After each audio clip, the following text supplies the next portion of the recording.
Inaanyayaan ko po na tumayo tayo. Panginoon naming Diyos, lubos ang aming pasasalamat sa iyong dakilang pagmamahal sa amin.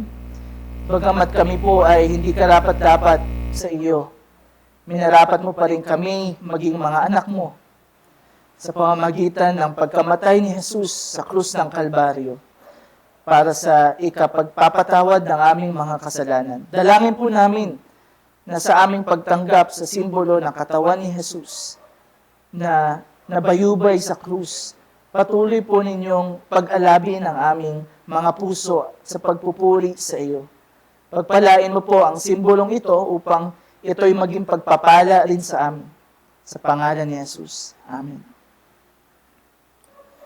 Ito ang aral na tinanggap ko sa Panginoon at ibinigay ko naman sa iyo. Ang Panginoong Jesus noong gabi siya'y ipinagkanulo ay dumampot ng tinapay, nagpasalamat at pinagpirapiraso ito at sinabi, ito ang aking katawan na inihahandog ko para sa inyo. Gawin ninyo ito bilang pag-aala sa akin. Tanggapin po natin lahat ang simbolo ng katawan ni Jesucristo.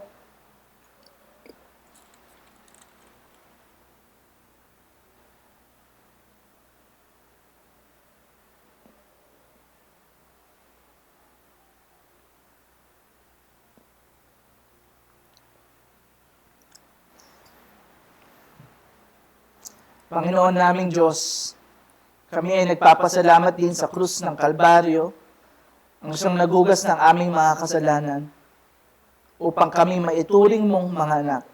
Inihahandog po namin sa inyo ang aming mga pagsamba at pasasalamat bilang isang haing buhay, Panginoon, para sa ikakaluwalhati ng inyong pangalan. Habang patuloy mo kaming ipinahahayag ang iyong kaharian at ang iyong muling pagbabalik, ito po ang aming dalangin sa pangalan ni Jesus. Amen. Gayon din naman, matapos maghapunan, ay hinawakan niya ang saro at sinabi, ang sarong ito, ang bagong tipan na pinagtitibay ng aking dugo.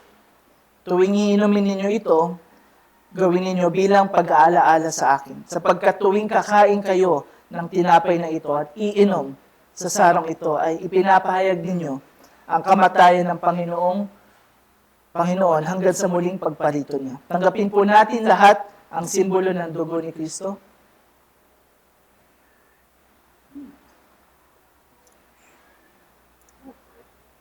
Naway lubusan kayong pabanalin ng Diyos na siyang nagbibigay ng kapayapaan at naway panatilihin ng walang kapintasan ang buong katauhan, ang espiritu, kaluluwa at katawan hanggang sa pagparito ng ating Panginoong Jesucristo. Tapat ang tumawag sa inyo at gagawin niya ang lahat ng bagay na ito. So mainunawa ang pagpapala ng ating Panginoong Jesucristo. Awitin po natin ang huling stropa.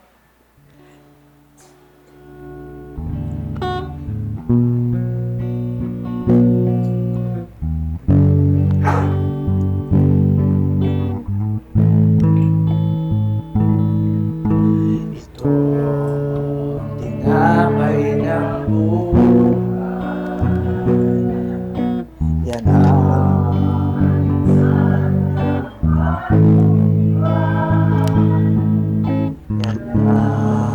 katawang pinayubay. Yan ang dugong itinigis. Ito ang aking patunay. Ito ang aking patunay. Ako'y kasama niyang namatay. Come on, church. Ito ang aking ipahayag na magbabalik si Jesus. Si Jesus na buhay. Ang lahat ng anak ng Diyos ay magsabi ng Amen.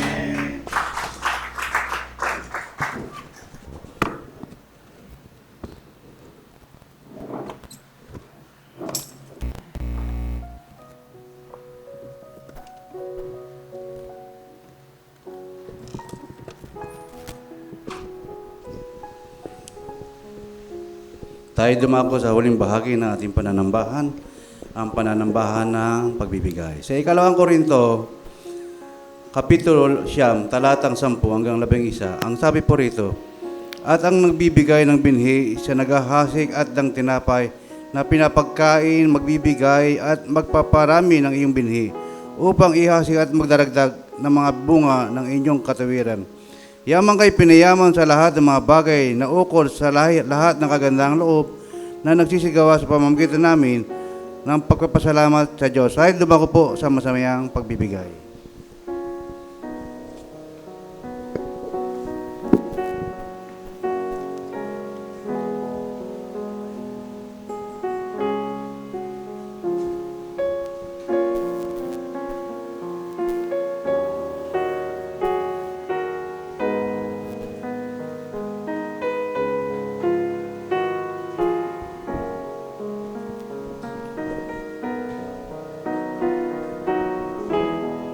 Tayo po manalangin. Amang banal, Diyos na dakila, salamat po sa gawain ng pagbibigay o pananambahan ng pagbibigay.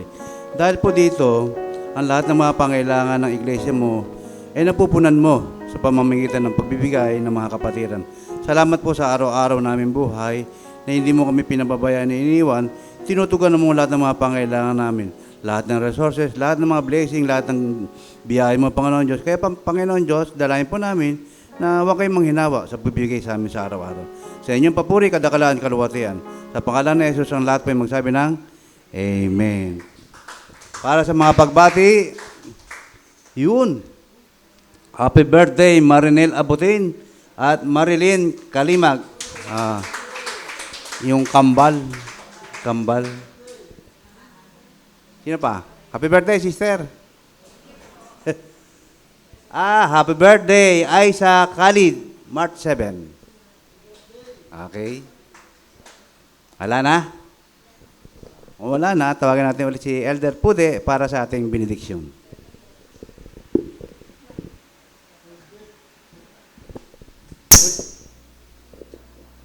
Uli, marami pong salamat sa pag-attend sa ating worship service at muli nagagalak ako kasi it's good to be back.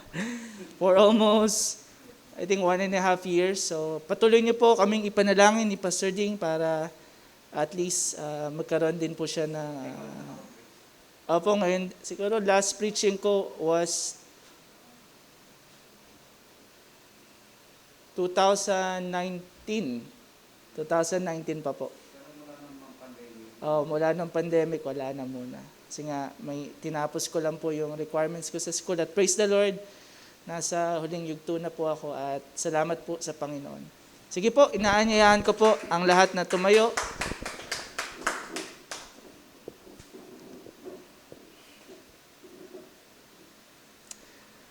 Panginoon, salamat po. Thank you for being with us this morning. Salamat sa inyong presensya. Alam niyo po, Panginoon, kung gaano kami ka-vulnerable, Panginoon, sa pagkakasala, kung gaano kami kahina, Panginoon. Kaya this coming week, Panginoon, help us to go through. Help us to overcome, Panginoon, lahat ng obstacles, Panginoon. We lift your name on high, Panginoon. Salamat po. Pagpalain niyo po ang bawat isa na nandito dito. Alam niyo po na may mga pangangailangan din sila, hindi lang spiritual, kundi financial, physical, mental, Panginoon. At gayon din po ang mga kapatiran namin nasa bahay. Panginoon, have mercy on us. Lalo na po, napakahirap ng pandemic ngayon. Maraming nawalan ng trabaho, maraming nade-depress, Panginoon. Maraming may mga mental issues, Panginoon. Kaya Lord, help us, Panginoon. Sapagkat kung hindi kayo kikilos, Lord, wala kaming magagawa. Marami pong salamat sa pangalan ni Jesus. Amen at amen.